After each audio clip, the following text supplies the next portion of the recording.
Hey guys, let's see. I'm going to be reviewing Arrow 103 titled Lone Gunman. If you guys enjoyed the video, click the button down below, subscribe for new, notifications on. Let's get right into the review. So, he opened up in the bunker with Oliver training, and he's looking into James Holder, who's on the list, and he's on the list for affecting low-income housing and other jobs in the Glades.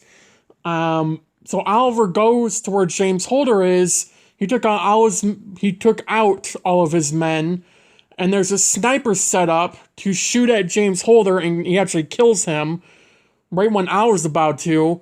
And then the sniper shot at Oliver. Oliver took for cover, and he starts shooting arrows randomly because he has no idea where the sniper is entirely.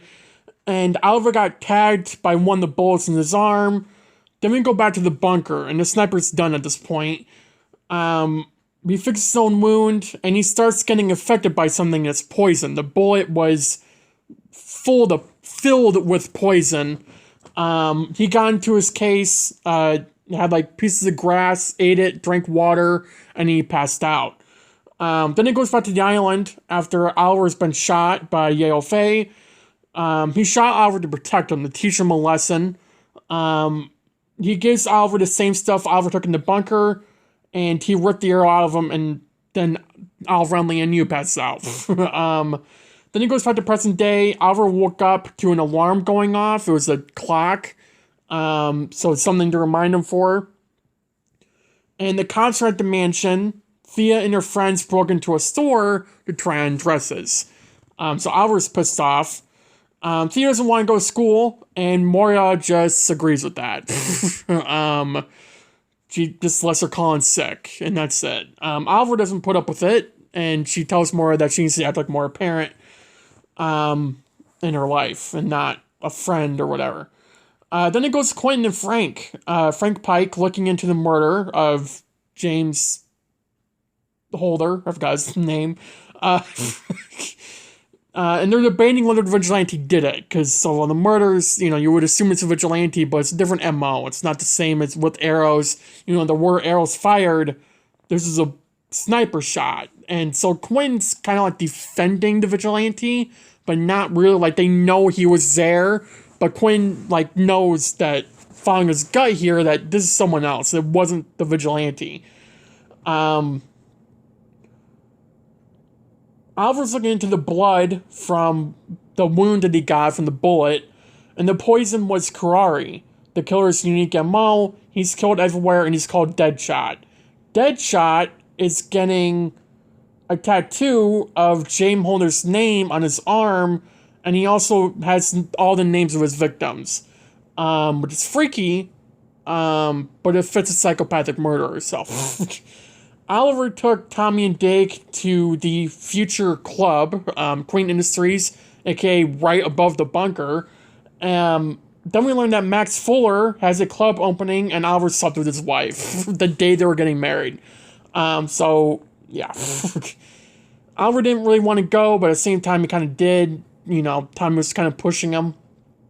Then Tommy leaves, and Oliver asks Diggle for his opinions on the club, and, it was a really good scene there. Oliver wants to open a nightclub as an alibi as to where he spends his nights, because he can't just say random crap, like he needs somewhere, and that's kind of the best place to do it.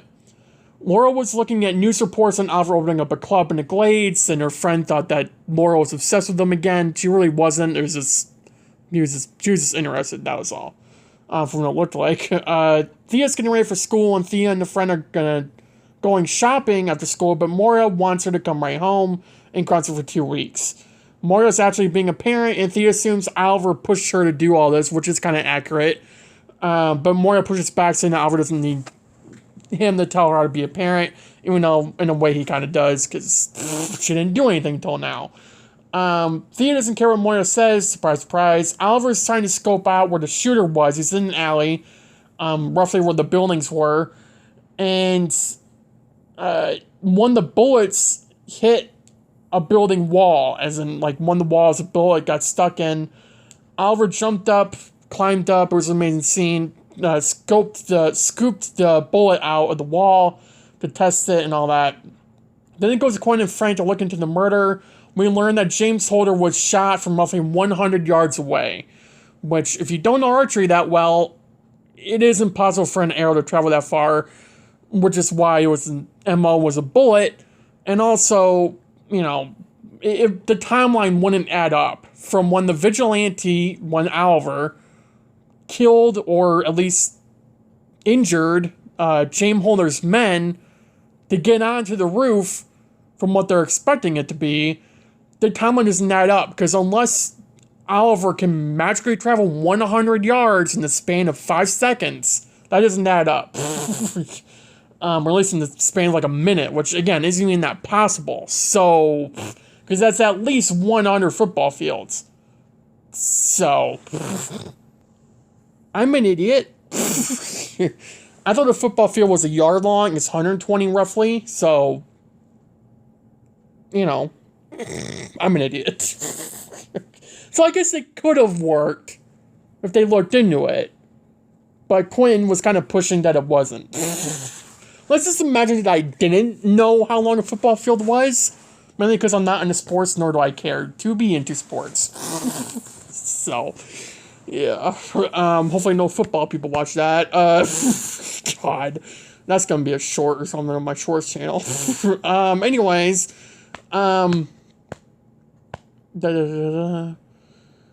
Quinn doesn't believe the Arrow guy did it. There's a money trail that Alva's looking into relating to the killer, and it's connected to the Bratva, which he has contacts with. Goes back to Quinn on the scene of the murder, and Alva's keeping his identity concealed, walking through the city to his Bratva contact. Alva wants to see Alexei Leonov, and Alva's a Bratva captain. They want to 100% confirmed he's a captain. We learned that Deadshot went after Carl Haas, or however you say his last name, who was trying to buy Unidac Industries alongside James Holder, and also alongside Walter Steele, alongside several other bidders.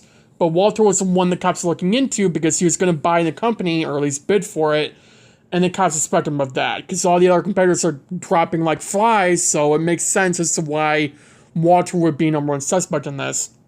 And then with the other bidders. Then it goes to Oliver, Tommy, and Dig going to Max Fuller's party. Oliver and Tommy get let in, and Diggle doesn't, and Oliver says that he's never seen Diggle in his life to get him to go away. It was a funny scene. And Oliver winked at Dig, too.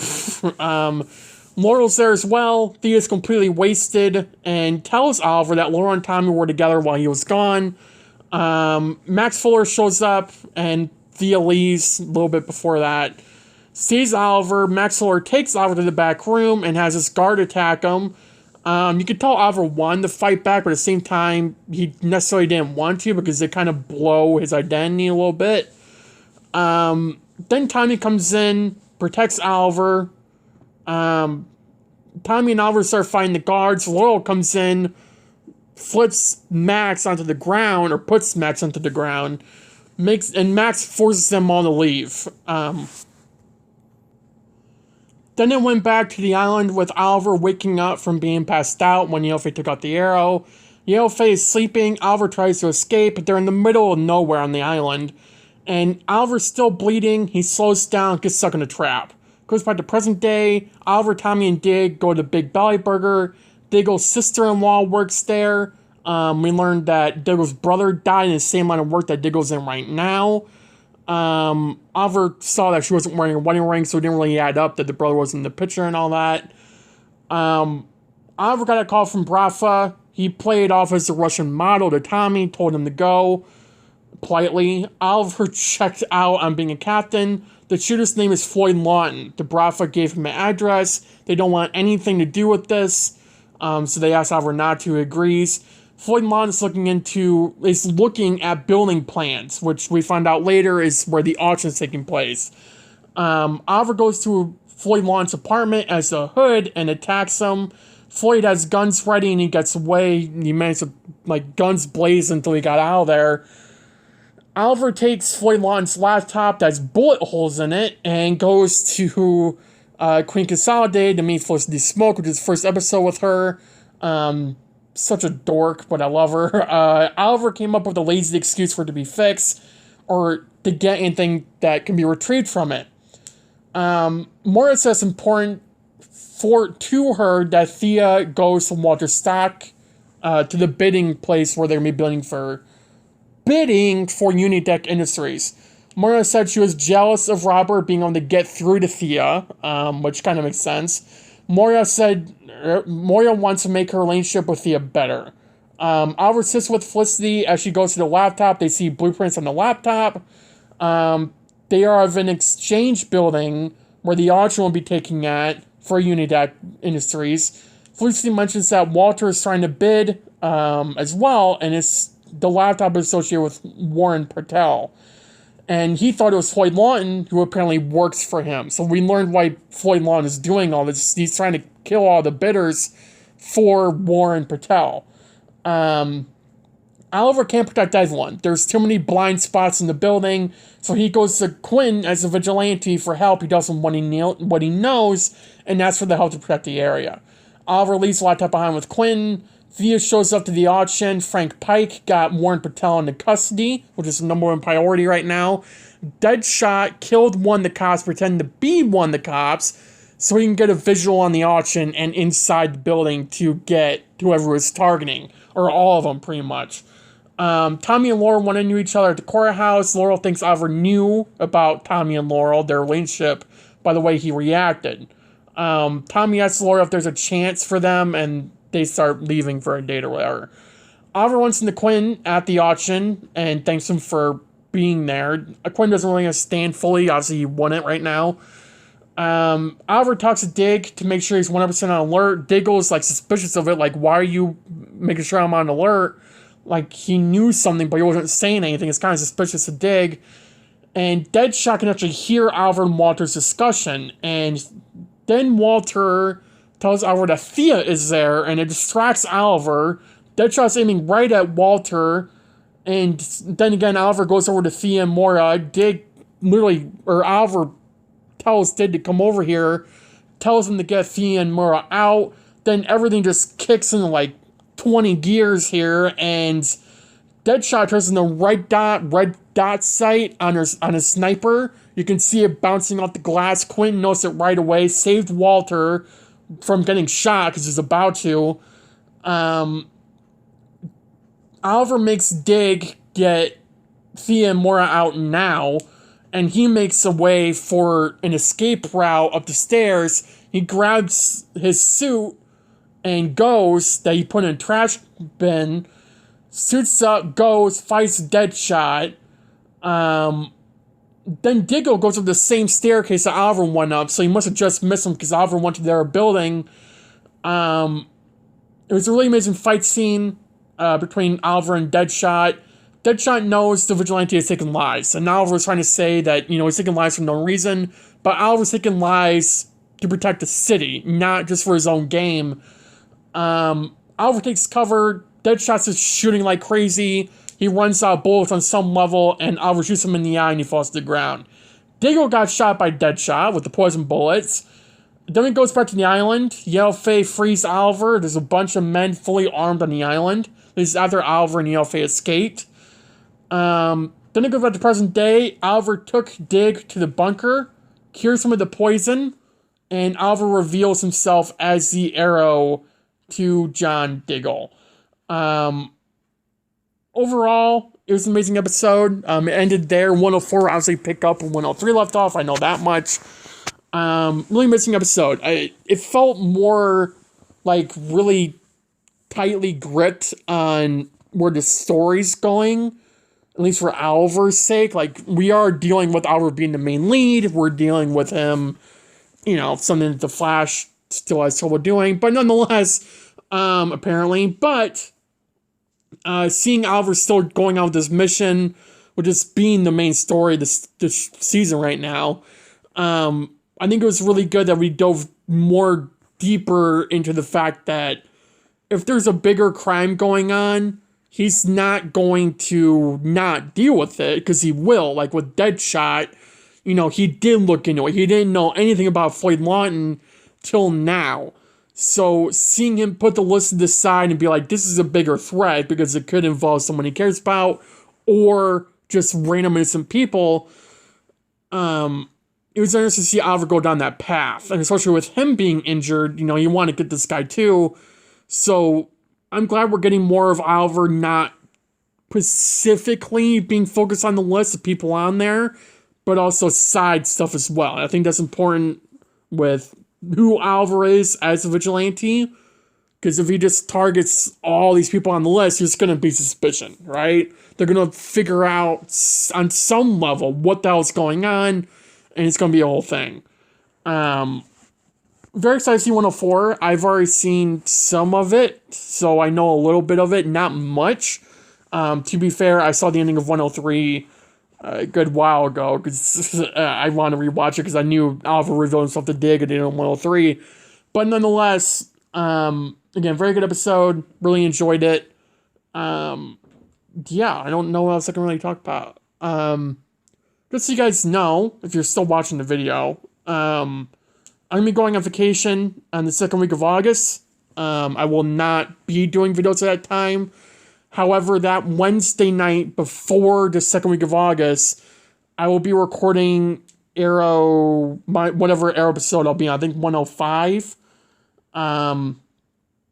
Yeah, 105, I'll be reviewing, or Wednesday night, I'll be recording it, and it'll be up Monday, August 8th, which is actually my birthday. So you guys will still be getting that as I continue doing that in the following week. So that way you guys who are following this series, you know, fall behind an episode, and we can still keep it on track all the way going in December, which is more than likely where we're going to end up with season 1. Because this is 23 episodes, 23 weeks. It'll end up in December. I think it'll be the week before Christmas where we're going to be done with season 1. I'll take a few weeks off. We'll come back with season 2. And we'll go to done with season 2. And depending if there's stuff going on, I might take another break. Go into season 3 with a clear head. Who knows? That's the plan right now. Obviously, things can change as the months go on. We could be pushing it back to January. But as of right now, season 1 should be concluded in December, or late December, early January is my full-on plan. Let's get COVID again in January, like I did. But nonetheless, we will wrap up season 1 pretty early into 2023, if we don't late 2022. So that's the full plan right now. Thank you guys for watching. Have a good day. Have a good night. Stay safe, and I'll see you in the next video. Bye, guys.